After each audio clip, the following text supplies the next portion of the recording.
namamangka sa yelo. Na-curious din ba kayo kung paano ito naging posible? Ano nga ba ang tawag sa sports na to? At kilalanin ng Pinoy team na yakang-yaka makipagsabayan sa mga dayuhan sa larangang ito.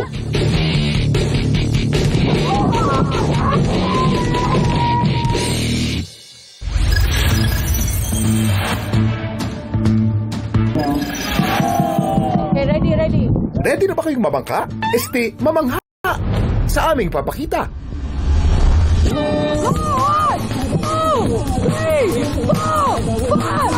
Sinong di ma-amaze sa grupo ng mga Pilipinong ito? Nakikilok sila sa sports na kung tawagin ay Ice Dragon Boat Racing.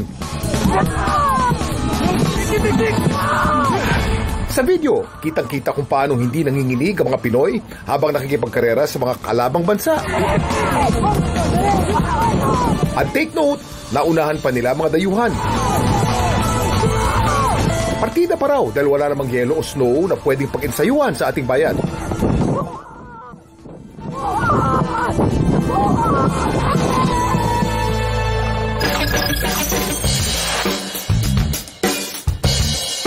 Ang mga Pinoy athletes na lumaban sa larangan ng Ice Dragon Boat Racing competition na makikita sa video ay ang Bugsay Mindanao.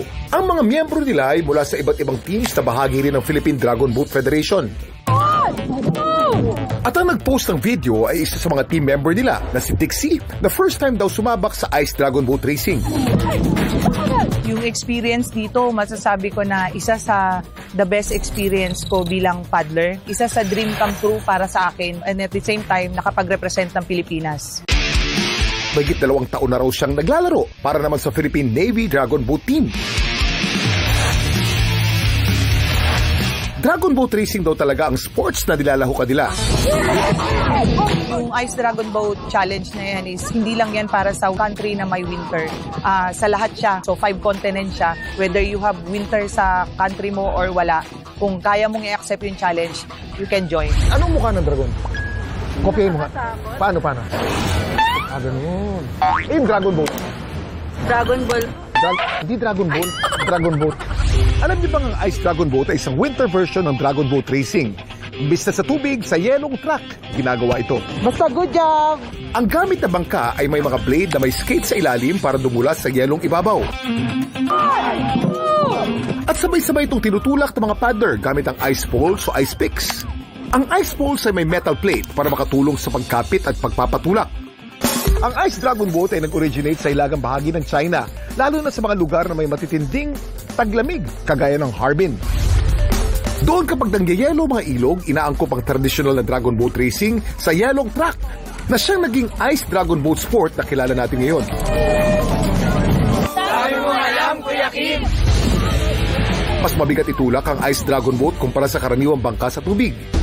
Dahil may friction sa yelong daan, kailangan na mas malakas na puwersa at mas eksaktong sabayan ng galaw. Isang mintis na timing lang, pwedeng mabasag ang momentum ng buong team. Kung ganoon, paano kaya nakikipagsabayan ng mga Pinoy sa larangang ito? Dito sa Pilipinas, yung regular programming lang na ginagawa namin, yung paddling, yung binibigay ng coach namin na program, yun yung tinitake namin. Kasi yung dynamic nung ginagawa sa yelo, yun din yung ginagawa natin, ina-apply lang natin. Tuloy nakapag-ensayo sila doon na mismo sa Mongolia. Kasi kailangan ma-acclimatize mo rin yung weather. Yun, isa pa yung challenge sa amin.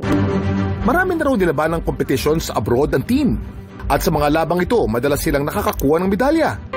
Yan ang pinatunayan ng Team Philippines sa nakarang 2026 5 Continents Ice Dragon Boat Challenge na ginanap sa Inner Mongolia. Sila ang nakakuha ng 6th place sa 200-meter 12-man race. Kalaban ang 29 na iba pang teams mula sa iba't ibang bansa. Dahil sa mga karangalang nakukuha nila para sa bayan, patuloy pa rin sila sasali para maka-inspire sa ating mga kababayan. Dami mong alam, Kuya Kim!